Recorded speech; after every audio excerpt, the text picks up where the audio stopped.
Hey, what's up guys? My name is Sal, and this is another expedition log. In this episode, we land squarely in the vestibule of Washington, D.C. at its main hub of transportation. This place would see upwards of 100,000 people per day. And at one point, this bustling center of transportation not only had a thriving commuter base, but its 335,000 square foot attached shopping mall and office complex had 100% occupancy, and an opulent line of luxury-oriented shops and restaurants. As always, I hope all of you are living your best lives, staying healthy and having a good time every second of the day. Also, just a small percentage of my views come from those actually subscribed to me, so if you find yourself vibing with my content, I kindly ask that you subscribe and ring the bell for all notifications so you know when I drop new episodes. Today, I'd like you all to come take a walk with me through Washington, D.C.'s Union Station to see how far this amazing Beaux-Arts masterpiece has fallen in the past few years. Now sitting at under 10% occupancy at the shopping mall, and with its food court in disarray, things really aren't looking good, and this property exists as a stain on Ben Ashkenazi's $12 billion retail portfolio. In this episode, I'll be showing you a few minutes of Union Station from 1907, the 1976 dumpster fire, the 1988 remodel, and then over a half hour of brand new footage I shot in 2021 showing just how empty this place has gotten. But first, a word from our sponsor. The legacy and badassery of Taekwondo Grandmaster Jun Ri, and the commercial featuring his adorable two kids and a catchy tune that played on TVs throughout the DC metro area for so many years. Enjoy. When you take Jun Ri's self-defense, then you too can say, nobody bothers me, nobody bothers me. Call USA 1000. Jun Ri means might for right. Nobody buys me. Nobody buys me. Nobody buys me.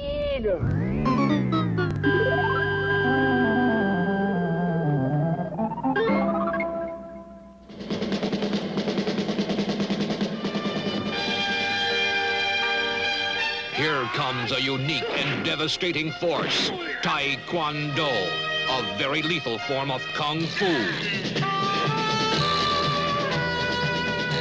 Jun Ri, he's called the father of Taekwondo in America.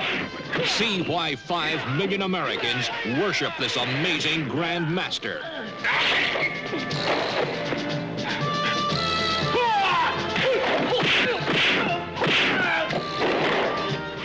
When Taekwondo strikes. When Taekwondo strikes.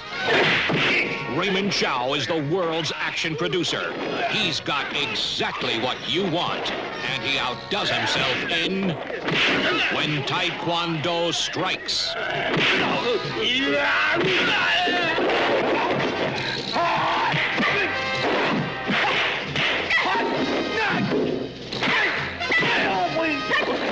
Taekwondo. Those who use it take command. Those who don't, die.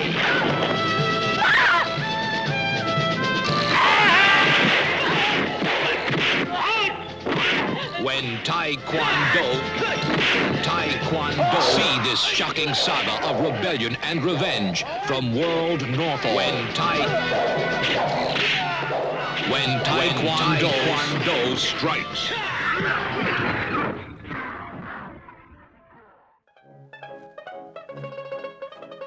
DC's Union Station had its grand opening in April of 1908, and present at the grand opening festivities was President Teddy Roosevelt. The station originally existed as one long concourse that would service multiple rail lines, with amenities scattered in, around, and under the structure. Tons of people would flock in every day, and there was one long waiting room at the south end with giant wooden benches where travelers could relax, and a central traveler's aid booth, which provided general customer service. Scattered in and around the structure were massive statues of Greek philosophers, such as this one, Thales, the first to study electricity. The station would serve the country admirably, through the first half of the 20th century as both a centralized hub of rail transport and the main vestibule to Washington, D.C. Travel by rail was the most prevalent form of transportation leading up and through World War II. On given days, hundreds of thousands of people would come through the doors of Union Station to enjoy the luxurious rail cars that had all of the comfort one could ask for when traveling long distances. Dining on trains was an elegant experience, where highly trained chefs would work to deliver incredible meals to passengers. When news surfaced that Japan surrendered, bringing the Second World War to a close, the United States erupted into celebration. The country had an enormous reason to celebrate, and with the world no longer engaged in war, there was also a renewed interest in travel, and people went full send, taking long trips across the country by plane. After World War II, the airline industry was absolutely booming, and travelers were offered nearly the same amenities as railcars, with travel time drastically cut down. While plane tickets weren't cheap back then, they would get exponentially less expensive as more people chose to fly, which handed a direct blow to the railroad industry. As traffic flowed less and less through the halls of Union Station, an act was passed through Congress to transform the structure into the National Visitor Center. The intent for this facility was to give visitors a preview of what they might expect to see around Washington, D.C. To do this, a 100-screen slide projection viewing area was installed in a recessed area within the main hall. The station was showing incredible signs of neglect, with holes in the ceiling and mushrooms literally growing within the concourse. It was boarded up and sealed shut after closing, but Congress passed another bill to save the structure and got to work in the mid-1980s. The pit was completely removed and a new floor was built.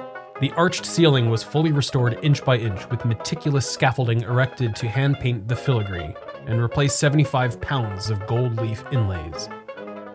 Towards the old rail lines at the north, a new 3-story mezzanine would be constructed to give the station a 355,000 square foot shopping mall, retrofitting the space with an expansive network of steel beams to support the impending traffic. After nearly half a decade of work, the new Union Station finally reopened in September of 1988. The West Hall Arcade was fitted out with 2 floors of shopping and restaurants and lush greens all over the place, while the East Wing catered to pop-up artisans selling their wares with modular kiosk displays to suit specific needs, while also housing entrances to fine dining and exclusive clubs. The mezzanine and main halls were packed every single day with parties and private events booked out nightly. The basement level housed an expansive food court with bistros invoking an alfresco dining experience. Adjacent to the food court was a new 9-screen cinema taking advantage of the space formerly used by the pit. It had hardcore Forest Fair aquamarine food court vibes on the floor, and on the walls you'd find scars from Union Station's previous lives. The renovations were a rousing success, and up until 2020 the place was thriving more than I've ever seen in any other retail outlet. Unfortunately, I wasn't there in 1907, 1908, or 1976, or even 1988 to see any of these phases. But these past few minutes have just been a rough overview. We just scratched the surface on this historic property's history. So let's go deeper into the historical narrative and see how Union Station is doing now in 2021.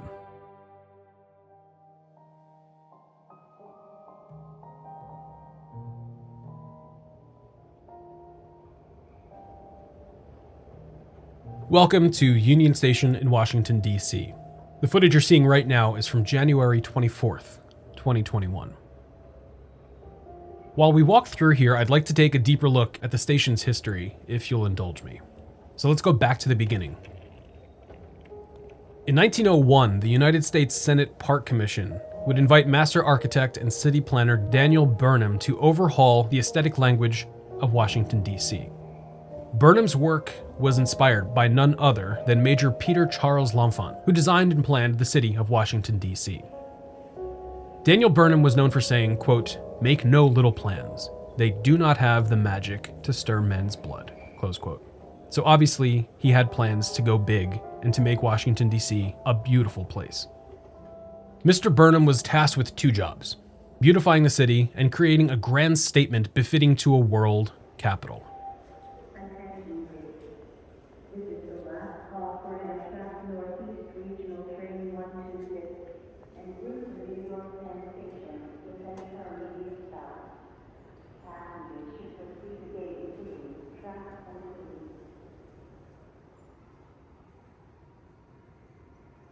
As part of Burnham's plans, he designed a grandiose train terminal to remove the tangled mess of rail lines, buildings, and pedestrian walkways from the center of the National Mall, bringing two major railroads under one terminal. Washington Terminal Company, which was a joint venture between the Pennsylvania Railroad and the Baltimore and Ohio Railroad, announced that a new Union Rail station would be built as the, quote, vestibule to Washington, D.C., bringing their rail lines into one building. Holy shit. The Washington Terminal Company opened the Union Station Rail Concourse on October 27, 1907, while the rest of the structure had its grand opening in April 1908, where the 26th United States President Theodore Roosevelt would join the crowd for the festivities. Oh my god. This is shocking. Union Station and its rail approaches would come at an adjusted cost of $125 million in taxpayer money. In 1907, when the building opened, the east to west concourse, appointed with mahogany, crystal, brass, and marble, extended 760 feet long and 45 feet high. At the time, it was the largest room in the world under a single roof. Mr. Burnham modeled this neoclassical Beaux-Arts structure after the Diocletian Baths in Rome and the magnificent Arch of Constantine. Rivaling the grandeur of Chicago's 1893 World Fair, Union Station would set the stage for the architectural language throughout Washington, D.C. for the next century. Wow. As 28th U.S. President Woodrow Wilson brought the United States into World War I against Germany in 1917, production in every sense of the word ramped up, and so too did distribution. Because of this, rail traffic was increased substantially, and train stations across the country were in overdrive delivering goods to get shipped out to troops. As the war came to an end by 1918, the use of railroads was not slowing down. After just over 20 years of relative peace, the world would be at war with one another again, for a second time. While we provided indirect support to our allies directly engaged in war, it wasn't until FDR, 32nd President Franklin D. Roosevelt, who was the distant cousin to former President Teddy Roosevelt, would bring the United States into World War II, following the events of the bombing of Pearl Harbor.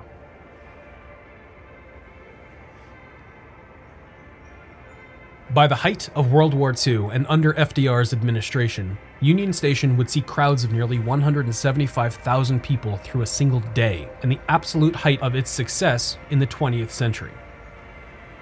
Staffing over 5,000 people, this city within a city offered an incredible set of services. While the early Union Station looked like it was a simple waiting area for rail travelers, its basement areas and parcels around the perimeter held tons of secrets for the public to discover. There was a bowling alley, a butcher and a baker, a YMCA hotel, ice room, doctor on premises with a mortuary in case he wasn't successful, a liquor store, Turkish baths, a top-tier restaurant, swimming pool, nursery, police station, and even a shop to get silver monogrammed into your things.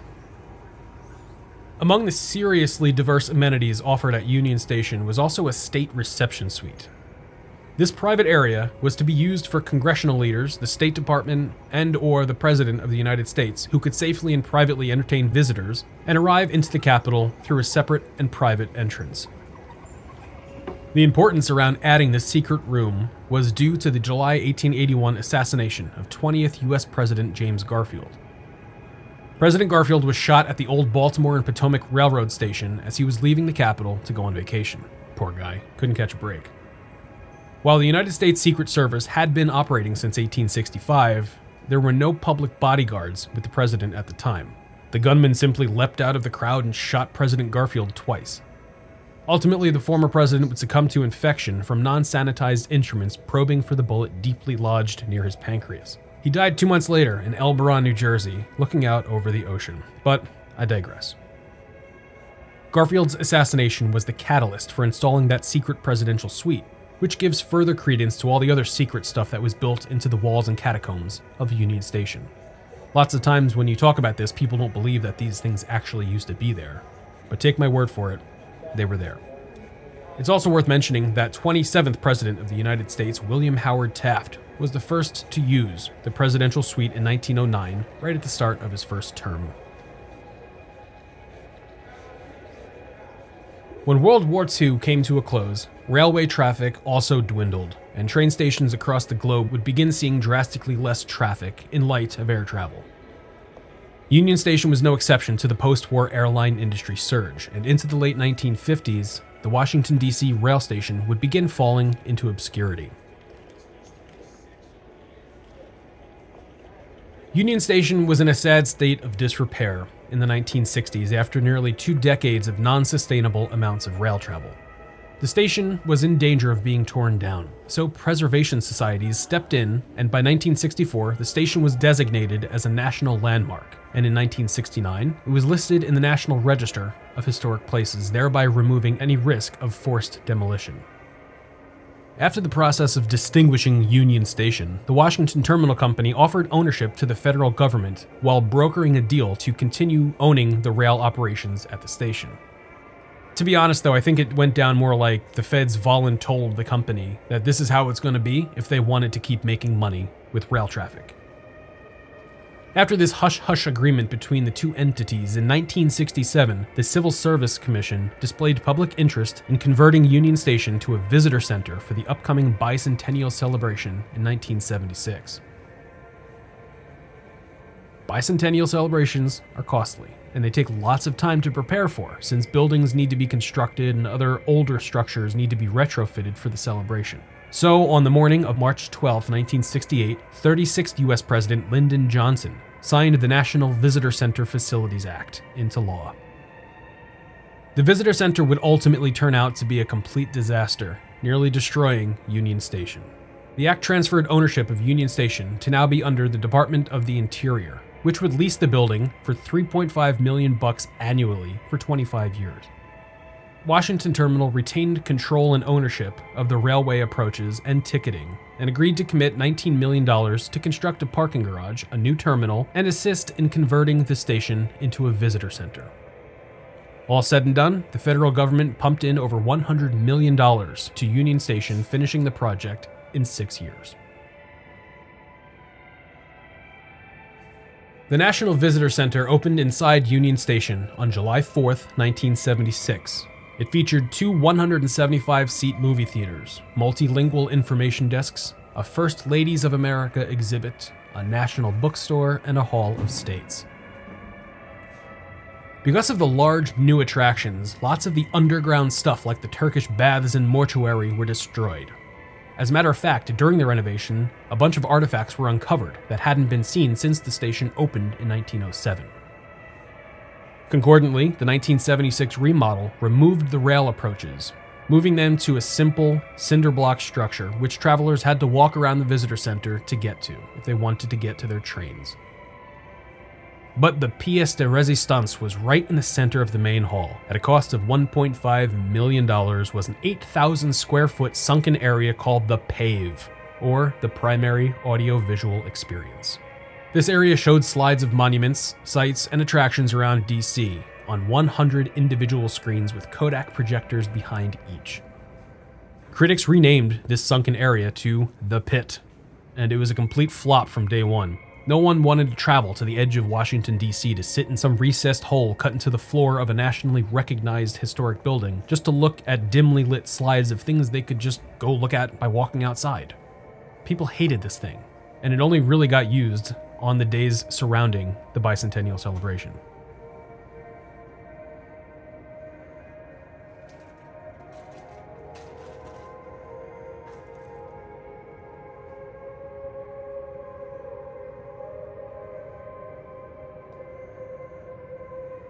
The feds put so much taxpayer money into converting this structure, but failed, in my opinion, on 3 main points.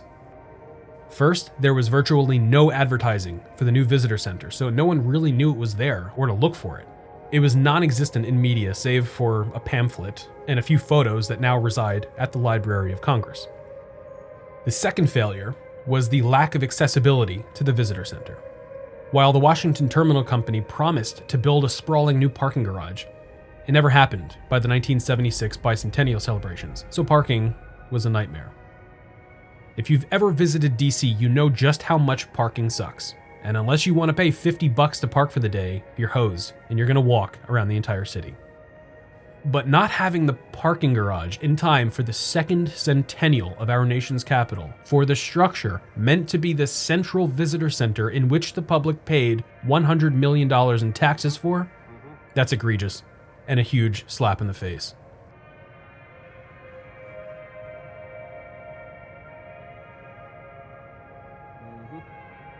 Shortly after the bicentennial, the National Park Service mercy-killed the pit, which became a symbol for how badly the visitor center had failed. Then, on October 28, 1978, over 3/4 of the staff were laid off at the National Visitor Center. Operationally, the visitor center was a complete failure. But the third and most critical flaw in the redevelopment was that nearly $0 were pumped into the structural integrity for this property. The east wing of the building suffered a partial roof collapse after widespread leaking further compromised the structural integrity of the already failing plaster ceiling. With such a huge failure in plain sight, people began spreading a joke that the pit should just be turned into either a swimming pool or an aquarium to take advantage of the leaky ceiling. Mold began spreading throughout the building, and more holes would appear in the once ornate ceilings, with plaster raining down on visitors' heads daily. So, the National Park Service decided to shutter the building, deeming it unsafe and unfit for public use, boarding up Union Station on February 23, 1981.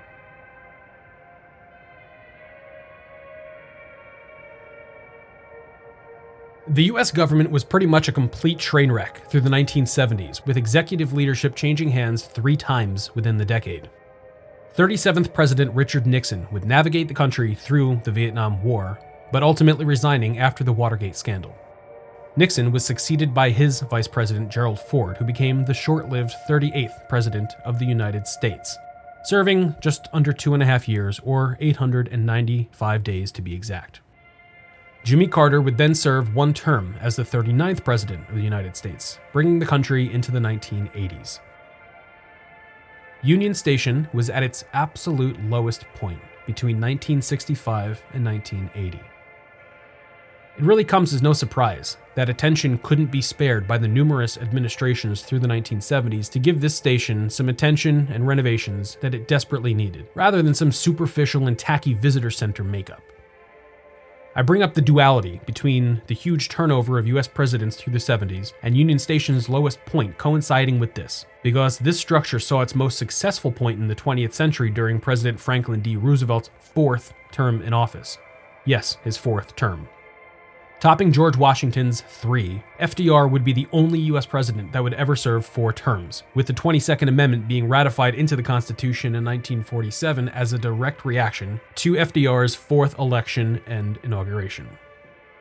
The country was a strong and respected world power under FDR. We were stable, and the New Deal emphasized infrastructure growth.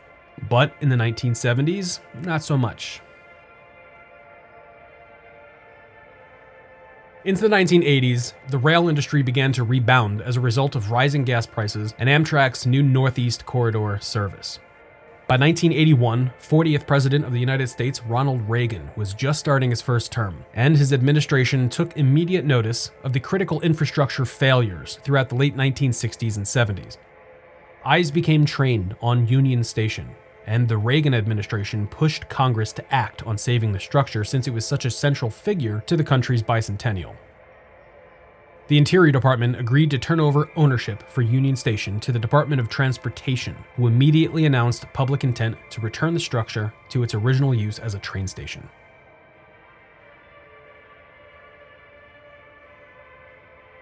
Several iterations of a bill went through congressional committees and would die before reaching the floor. But on May 15, 1981, bipartisan legislation hit the Senate floor when Senator Robert Packwood, a Republican from Oregon, and Daniel Patrick Moynihan, Democratic senator for New York, sponsored S. 1192. The bill stated that the, quote, Secretary of Transportation shall provide for the rehabilitation and redevelopment of the Union Station complex, primarily as a multiple-use transportation terminal serving the nation's capital, and secondarily as a commercial complex, close quote. With strong bipartisan support, the bill passed through the Senate on November 23rd and through the House on December 16th. Then President Ronald Reagan signed the Union Station Redevelopment Act into law on December 29th, 1981. While the new bill authorized the federal government to spend $69 million to undo the mistakes made with the 1976 Visitor Center debacle, another $9 million for roof repairs, removal of the unfinished rusty parking garage failure, and construction of a 5-level 1,300-car garage at a cost of about $62,500 per parking space, just over $70 million. The entire plan would cost over $188 million. But the project still hung in the air given President Reagan's free market philosophy, requiring private developers to invest in the efforts to rehabilitate Union Station back to its former glory.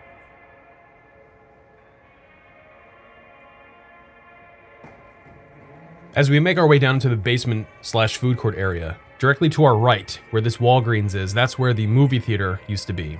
And that's where the pit used to be, back recessed into the Walgreens. And it's worth noting that this entire area down here is where most of those secret weird things were. The mortuary, the swimming pool, the bowling alley, all that stuff was down here. And that entire space was repurposed, first with the movie theater, and now with the Walgreens. So all that stuff is gone, if any of you urbexers out there are looking for it. There's really no trace of any of the old, weird 1907 Union Station stuff.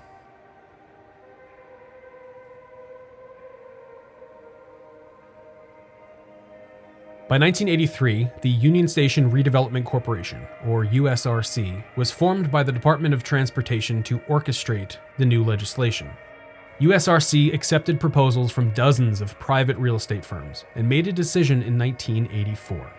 The corporation selected the Union Station Venture, which was a joint venture between LaSalle Partners out of Chicago, which was the investment subsidiary of Jones Lang LaSalle, Williams Jackson Ewing out of Baltimore, and the Benjamin Thompson architectural firm.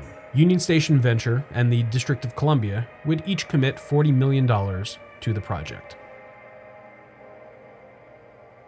Amidst the planning for redevelopment, Amtrak now had a 99.7% stake in the Washington Terminal Company, the original operating entity for the railroad approaches at the station.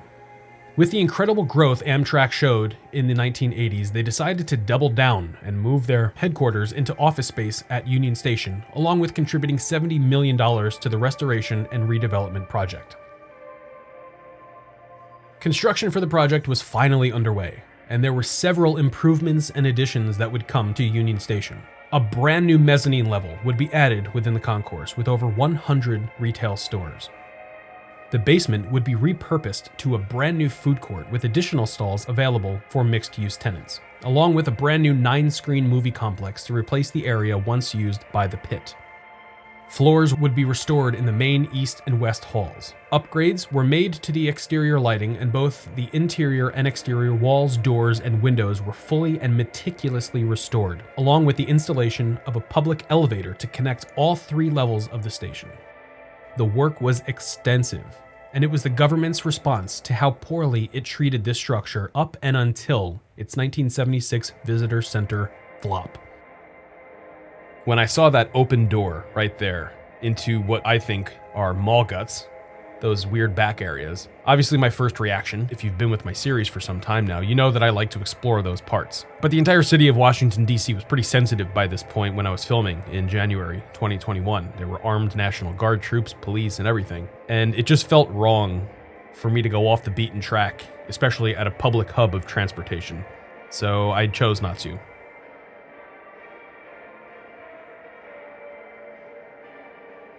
On the morning of Thursday, September 29, 1988, Union Station was reopened to the public, fully restored to the exact specifications of Daniel Burnham's 1907 version, along with tons of modern upgrades and amenities. The redevelopment of Union Station in 1988 is seen as one of the most successful collaborations between the public and private sectors, and Union Station would go on to thrive nearly through its entire existence up until recent years.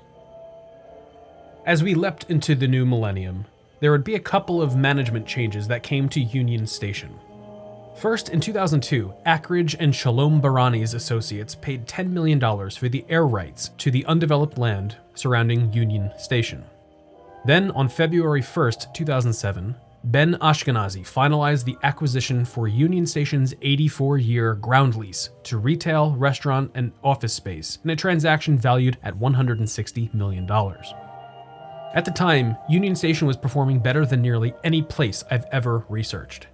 And with about 130 stores and restaurants, Union Station was averaging over $800 per square foot in retail space, with their restaurant sales exceeding $1,200 per square foot. That sort of performance is stellar and beyond what's normally seen in your typical enclosed mall.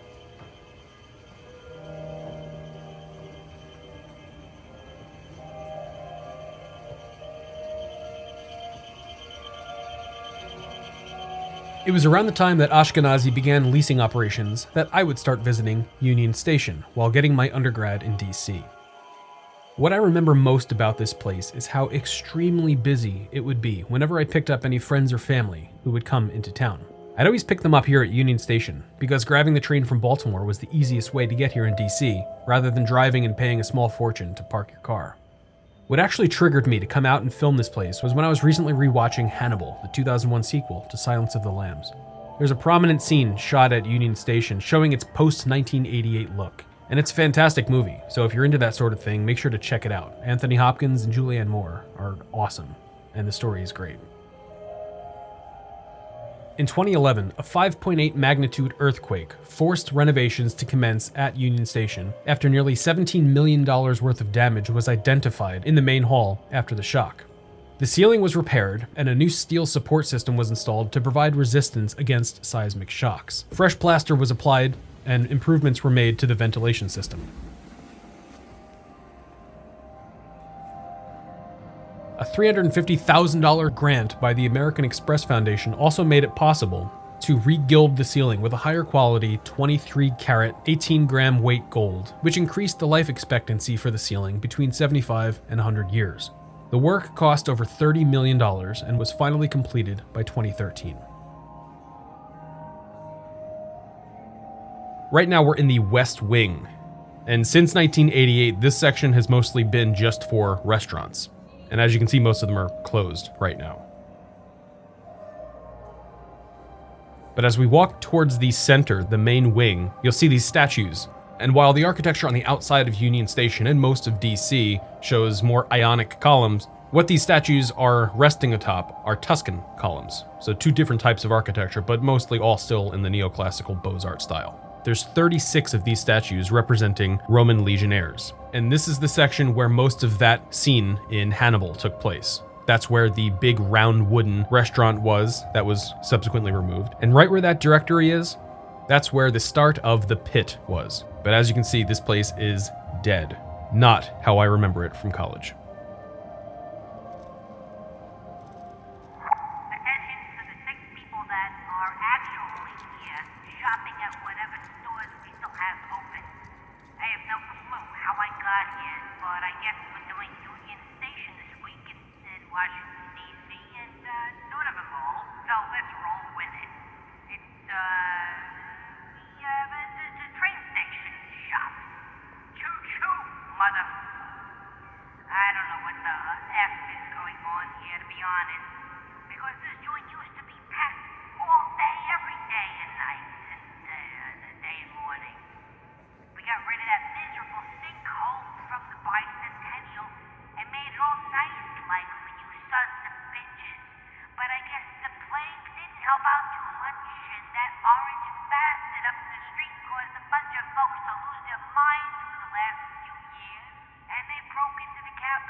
All your dreams come true today, I guess. See, I love the pleasure. I'll see you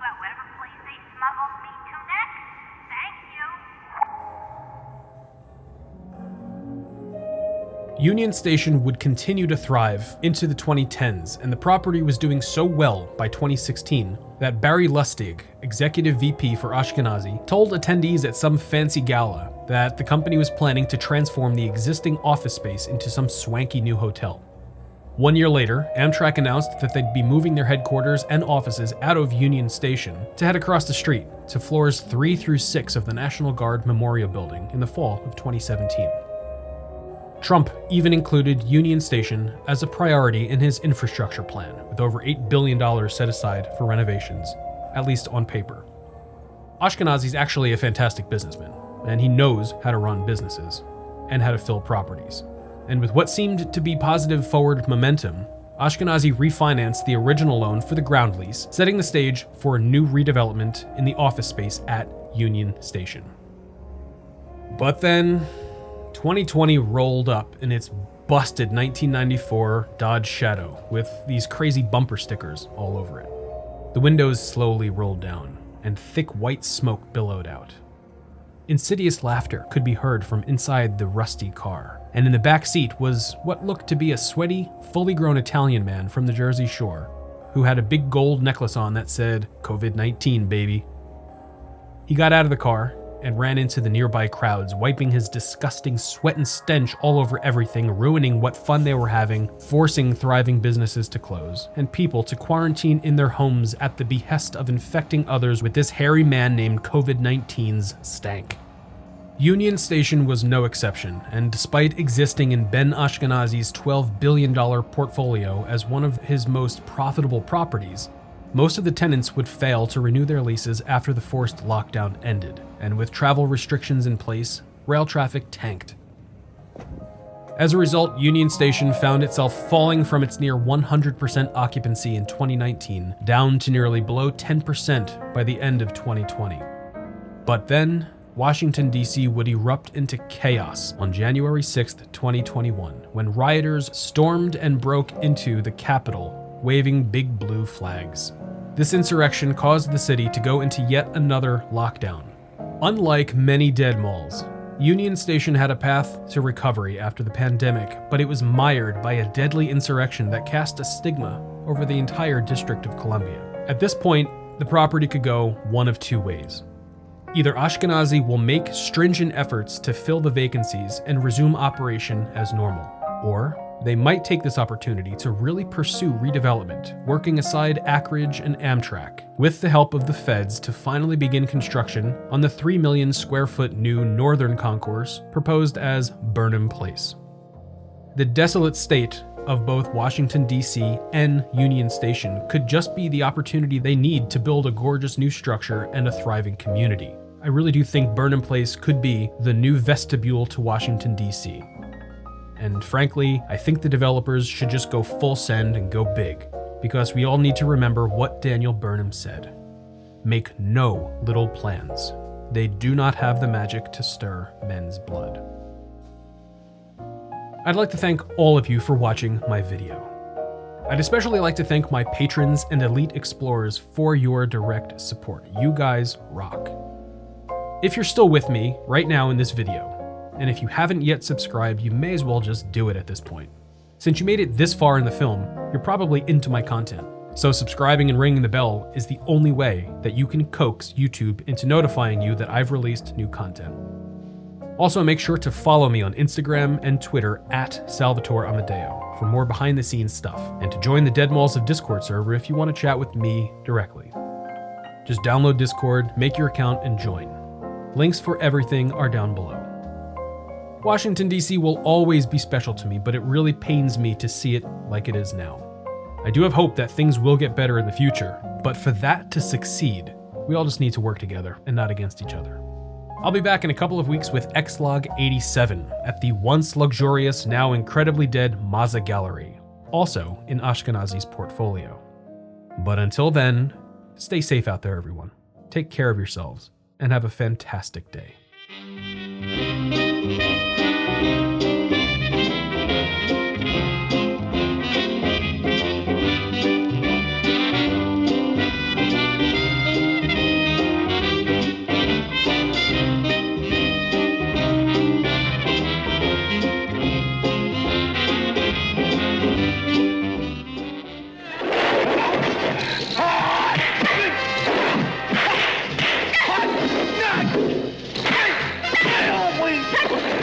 Taekwondo.